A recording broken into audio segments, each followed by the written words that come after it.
Berbicara yang baik-baik saja. Nah ini yang nggak bisa kita bendung ya, karena anak kita itu sekarang hidupnya di zaman yang udah luar biasa, bukan seperti zaman kita ya. Kayak omongan-omongan kasar dari game, kata-kata kebun binatang itu mereka udah sering dengar itu. Nah di kelas ini kita biasakan untuk berbicara yang baik-baik saja. Dilarang ngomong kasar, jorok seperti itu. Nah gimana konsekuensinya? Kalau di kelas itu biasanya kita istighfar dulu. Minimal abang minta ampun dulu nih sama Allah gitu. Jadi istighfar, kalau udah istighfar itu kalau udah ditegur masih melakukan itu baru dikasih time up atau dimotorin jam istirahatnya 5 menit. Itu 5 menit bagi kita kan sebentar ya. Itu bagi anak-anak tuh lama banget. Ibu kurang berapa menit? Ibu kurang berapa menit? Kayak gitu terus. Itu kayak gitu.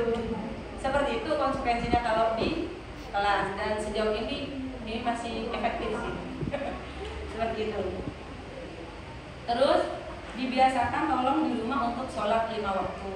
Saya memang belum menerapkan konsekuensi yang gimana-gimana, cuman saya nanya aja biasa gitu ke mereka, kayak menghimbau, masih dalam bentuk himbauan.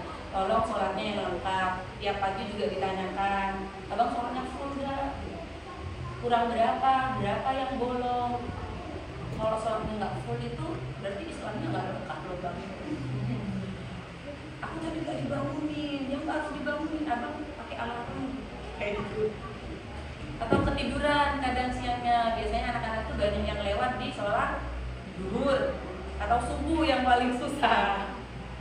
Itu saya sampaikan ke anak-anak, memang abang belum dapat dosa sekarang kalau nggak sholat.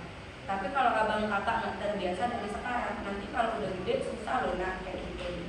Jadi mereka udah mulai, bu nggak di absen bu sholatnya, aku full loh hari ini, kayak gitu udah. Seperti itu. Untuk yang selanjutnya, datang tepat waktu. Kalau hari Senin itu ada kegiatan upacara, jadi datangnya itu pukul 6.30. Sebenarnya kalau ini misalnya kita udah ready nih ya, udah ready siap-siap untuk belajar, udah baca doa, udah ice breaking gitu.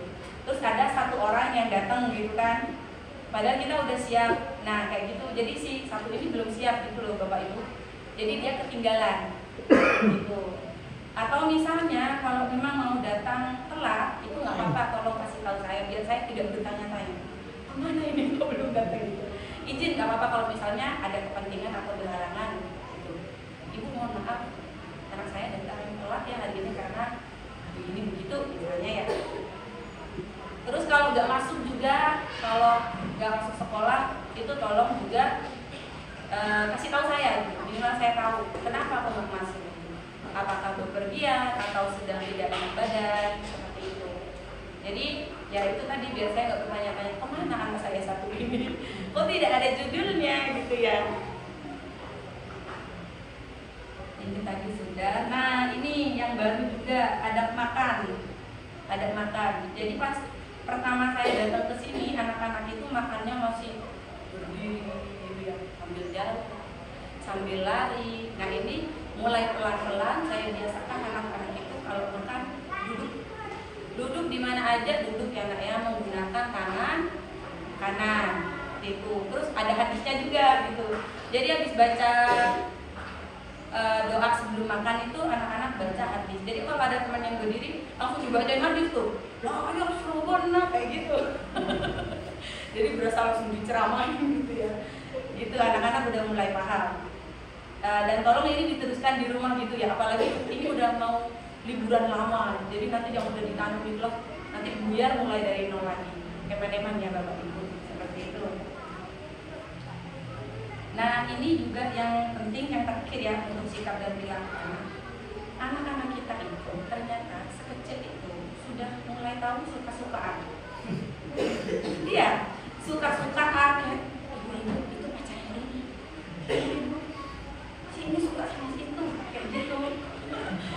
Saya kasih pemahaman di kelas itu masih kecil gitu ya. Kalau misalnya abang merasakan seperti itu, ya udah nggak usah ditindaklanjuti, cukup di situ aja kayak gitu. Jadi tolong juga kasih pemahaman ke anak-anak di rumah kalau itu belum waktunya gitu ya. Nanti akan ada waktunya untuk abang menyalurkan emosi atau perasaan yang seperti itu. Karena memang anak sekarang itu cepet gitu. Kalau kita kan dulu mungkin kayak gitu-gitu SMA gitu ya, SMP, terus main bareng juga kayak gak ada apa-apa, gak ada perasaan apa-apa gitu. Kalau sekarang kayak cuma dipanggil aja namanya, karena itu absennya berdekatan, berurutan gitu. Nata Kori, cie Nata Kori gitu. Udah kayak gitu, Nata Kori, iya. Padahal lu cuma dipanggil berdua aja, itu udah kayak gitu-gitu. Jadi karena anak-anak udah begini, kalau main saya larang itu berkumpul antara laki-laki dan perempuan. Mainnya cewek-cewek, cowok-cowok aja ya, karena tendensinya udah beda gitu. Kalau kita kan dulu itu main ya pure main aja, nggak ada yang gimana-gimana, cie-cie apa gitu ya. Nah kalau anak sekarang tuh udah bahaya gitu. Jadi tolong itu dikasih pemahaman juga Bapak Ibu. Baik. Jadi di raport ini adalah hasil dari proses pembelajaran yang sudah dilalui oleh abang kakak atau siswa-siswi 2C selama 1 semester ini. Jadi Bapak Ibu bertanya-tanya, gimana nih nilai anak saya? Kecil nggak ya? Awas saja nanti kalau kecil. Atau sesuai ekspektasi atau enggak gitu ya. Kalaupun sesuai ekspektasi, alhamdulillah gitu ya. Alhamdulillah anak-anak ini mencapai nilai yang baik. Kalaupun tidak, saya minta tolong jangan rampas rasa percaya diri anak-anak ini. Jangan rampas harga diri mereka. Jadi tetap katakan sama mereka, berapapun nilaimu, aku akan tetap mencintaimu. Aku tidak akan pernah menghakimimu. Mari kita selesaikan bersama gitu. Di mana yang kurang kayak gitu ya, daripada alih-alih menjudge atau menghakimi, kenapa kamu nilainya segini? Abang tuh susahnya di mana? Susahnya di mana? Terus gimana nih kita biar lebih bisa naik nih nilainya semester depan? Atau alih-alih hanya melihat kekurangannya saja, mungkin yang bisa kita lakukan itu adalah melihat kelebihannya juga. Potensinya gimana gitu.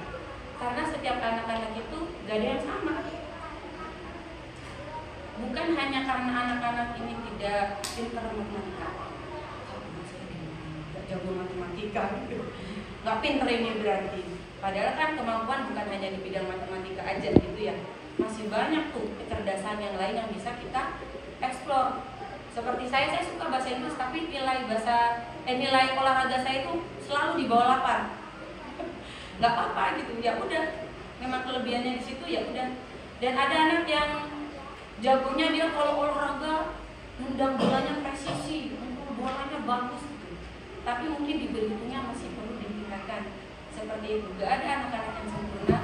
Anak-anak itu punya potensinya yang unik, punya kemampuannya masing-masing. Jadi disitulah kita asah gitu ya, daripada kita hanya fokus pada kekurangannya saja.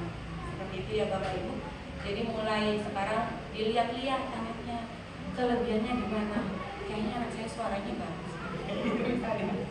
Nanti diarahkannya kemana gitu ya. Jadi cita-cita itu bukan hanya kayak dokter dan insinyur, banyak banget ya sekarang profesi itu yang bisa digeluti oleh anak-anak kita. Itu ya. Jadi nanti berapapun nilainya tolong diterima dengan baik, dikomunikasikan dengan baik dengan anak-anak.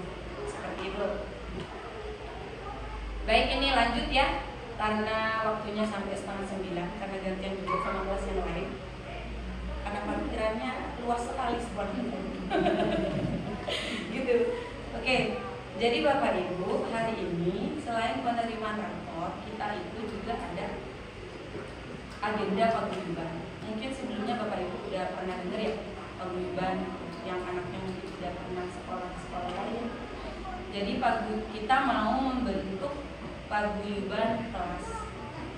Paguyuban kelas kalau selama ini selama semester ini kita cuma di grup aja gitu ya. Nah, sekarang itu mau dibentuk paguyuban, artinya perkumpulan yang lebih terstruktur. Yang lebih terstruktur dan lebih jelas siapa ketuanya, siapa sekretarisnya, dan siapa bendaharanya. Untuk apa paguyuban ini? Sebenarnya untuk meningkatkan peran serta orang tua, Bapak Ibu sekalian dalam pembelajaran anak-anak di sekolah. Seperti contohnya kemarin itu, anak-anak mungkin cerita ya, kalau P5 itu mau jalan-jalan ke TPA, udah cerita ya. Nah itu goalnya kan kemarin ke sana, mau ke tempat pembuangan akhir itu, biar anak-anak tahu cara ngolah sampah yang benar di tempat pembuangan akhir itu gimana sih, cara olahnya gimana, yang organik gimana gitu. Tapi itu tidak bisa terlaksana, kurang disetujui lah sama kepala sekolah karena prosedurnya harus disampaikan ke Bapak Ibu dulu gitu. Dan itu menyampaikannya bukan hanya lewat WhatsApp group seperti itu. Jadi harus disampaikan secara lisan, secara tatap muka seperti itu. Jadi mungkin kalau paguyuban ini terbentuk di awal, kunjungan ke TPA itu mungkin akan terlaksana. Salah satu contohnya seperti itu untuk mensukseskan program yang ada di kelas atau secara umum yang ada di sekolah seperti itu. Jadi hari ini kita akan membentuk struktur paguyuban kelas 2C. Ada ketua, ada sekretaris, ada bendahara. Sebelumnya saya tanyakan dulu, Bapak Ibu setuju tidak dibikin paguyuban kelas ini? Setuju ya? Nah ya, jadi nanti paguyuban ini juga yang akan, kemarin kan ada uang kas ya, ada uang kas. Nanti kalau paguyubannya sudah terbentuk, entah uang kas ini mau dilanjut atau tidak. Kalau itu dilanjut, nanti uang kas ini yang mengelola adalah paguyuban. Jadi bukan lagi kelas gitu, bukan lagi wali kelas, tapi nanti maksudnya ke paguyuban.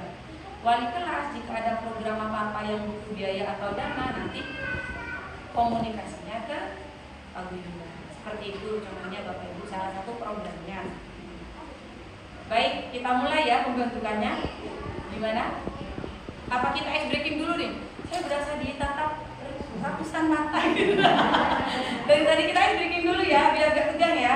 Oke, semuanya berdiri yuk. Oke, berdiri. Biar tahu rasanya jadi anak-anak ya. Oke, semuanya tahu lagu Kepala Pundak Lutut Kaki? Tahu kan ya? Tahu? Oke. Coba saya cek dulu deh suara. Selamat pagi gitu ya. Selamat pagi. Pagi. Oke, lagi deh yang lebih semangat. Selamat pagi. Pagi. Oke, saya mulai. Kepala, pundak, lutut, kaki. Gitu ya. Ikuti ya. 1, 2, 3. Kepala, pundak, lutut, kaki. Lutut, kaki. Kepala, pundak, lutut, kaki, lutut, kaki. Sekarang saya lebih cepat ya. Tapi fokus. Sekarang saya nggak urut tuh. Saya nggak urut nyebutinnya. Ya, coba. Kepala, lutut, pundak, kaki. Kepala, kaki, pundak, lutut, kaki, kepala. Ya, oke, semangat. Oke. Baik Bapak Ibu, kita mau bentuk strukturnya. Oke, sebelum saya tunjuk atau keluar beberapa nama gitu, adakah yang sukarela atau ikhlas menawarkan saya aja ketuanya? Ada Bapak Ibu yang bersedia mungkin sudah punya pengalaman sebelumnya gitu. Jadi bersedia jadi ketua paguyuban? Tidak ada? Berarti silakan usulkan nama. Setelah itu kita vote. Gimana? Saya tunjuk kalau nggak ada yang usulin ya. Siapakah yang menurut Bapak Ibu itu, wah kayaknya ini aja deh, atau bisa? Siapa yang jadi ketua? Atau usulkan nama?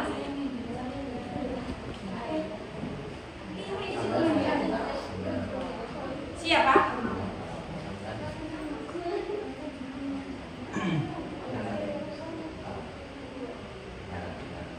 Ini ada 2 bapak-bapak polisi yang di kelas kita. Apa cukup 2 bapak ini aja ya? Cukup. Ini aman ya? Aman ya? Kalau bisa bisa yang asli Polisi. Bapak sini. Ya. Kalau saya kan peran takutnya siapa tahu tiba-tiba pindah. Oh iya. Gimana Pak? Bapaknya Kaila ya? Gimana Pak, bersedia? Bersedia. Tua. Setuju. Oh iya, Bapak siapa kalau beda? Yudi. Bapak Yudi. Ini aklamasi aja Pak gimana? Iya, aklamasi. Aklamasi Ya, aja. Pak Yudi. Langsung. Gak ada berdua. food ya, langsung aja. Gak ada. Berarti ketuanya Bapak, wah mulus sekali pemilihan ini. Nggak ada debat ini itu. Ketua ya. Sekali lagi saya tanya, Bapak Ibu Ridho, Bapak Yudi jadi ketua paguyuban? Ridho. Palu. Oh ya, ketua Palu, jadi hakim ditanya. Gimana, setuju Bapak Ibu suaranya mana? Setuju. Baik, Bapak Yudi jadi ketuanya. Selanjutnya bendahara. Nah, ini nih. Ibu-ibu. Ibu-ibu ya? Ya. Silakan. Siapa? Siapa Pak Yudi?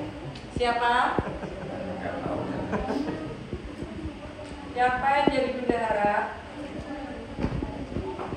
Siapa Bapak Ibu yang bersedia? Jangan, harus cewek.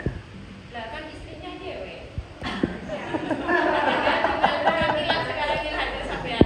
Lagi kecelakaan ya. Tidak apa-apa, insyaallah. Ibu ini bendahara. Ya, siapa yang bersedia?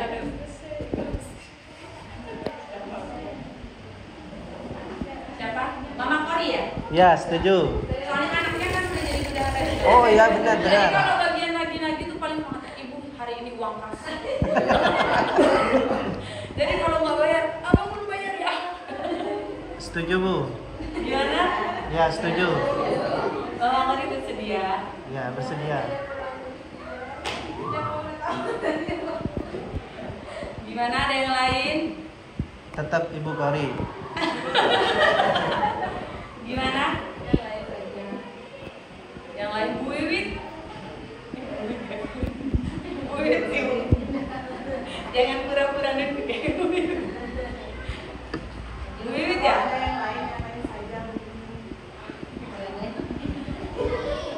Kalau nggak ada yang lain nanti antara dua ini ya. Iya, setuju. Setuju antara siapa? Biar satu arah dan Kori bendahara kelas. Iya. Ah. Jadi nanti uangnya langsung ke mamanya. Iya, Kan benar kalau ya. Kori ketemu saya susah bimbing. Jadi biar satu arah. Biar pasti. Ciri-ciri orang amanah bilang tidak bersedia, Mbak. Oh iya, pada dalam hati. Iya, oke. Ya, Mama Kori ya. Ya. Bu. Ya. Iya, oke, tepuk tangan dong. Ibu Kori. Ini yang terakhir sekretaris. Ya.